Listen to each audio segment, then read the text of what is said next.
This is Audible. Podium Audio presents He Who Fights with Monsters 8, a lit RPG adventure. Book 8 of He Who Fights with Monsters, written by Shirtaloon, aka Travis Deverell, performed by Heath Miller. Chapter 1. Band of Misfits.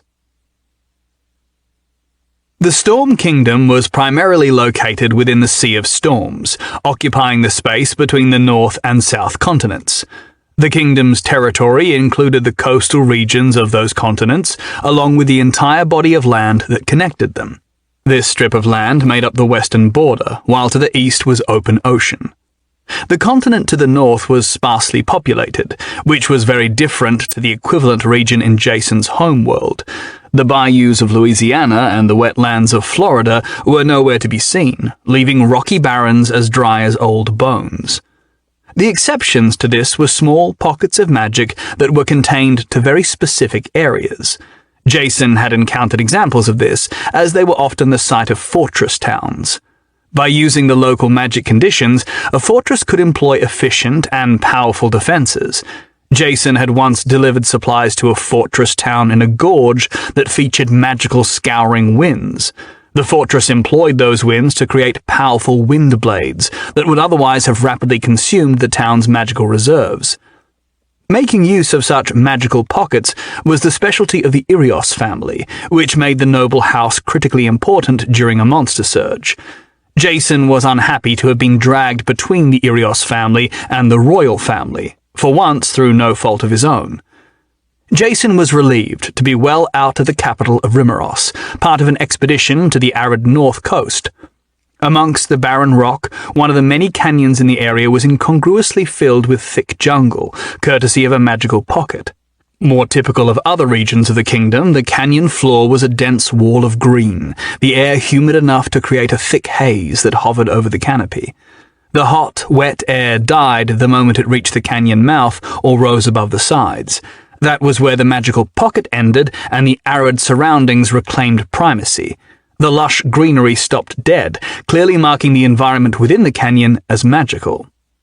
Jason's adventuring team, minus Jason himself, was standing outside the mouth of the canyon. Two other teams were in the nearby area, having been dispatched to clear out a number of monster hotspots. Before meandering into the jungle canyon alone, Jason had noted that the canyon was quite like the gardens of the Vane estate. Their verdant greenery had likewise sharply met desert in one of the first examples of large-scale magic he had encountered. That had been an artificial situation, while this was a natural magical phenomenon. Jason's team lingered casually, chatting as they kept an eye on the jungle. Belinda had conjured a parasol for herself and Sophie, offering a spot to Humphrey, but he stood vigilant in the sun, his common sense outweighed by his sense of duty. Clive was more than happy to take the offered place, unconcerned about being the second choice. Neil moaned happily as he tipped a canteen of water over his head. His silver rank left him unharmed by the desert heat, but that didn't stop it from being unpleasant. The team was one of 3 groups operating in close proximity as part of a large-scale monster eradication contract. Such clear and sweep operations had become more common following the terrible casualties from the battles with the Builder. In the weeks since the battles, reduced adventurer numbers and the recovery efforts had left too many places unpatrolled. The Builder's forces might have abandoned the Sea of Storms, but the monster surge continued unabated. A large flying carpet approached, carrying the other 2 teams from their sweep of the surrounding area.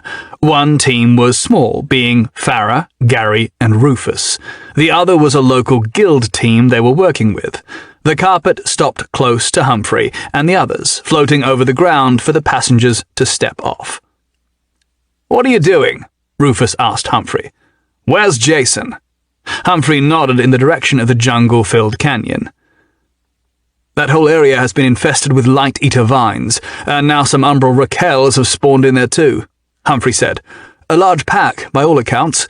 We're waiting for them to come out." The leader of the other team was a woman named Rosalie Perezda, who gave voice to the confusion Humphrey's explanation had caused. They had all studied the monsters that commonly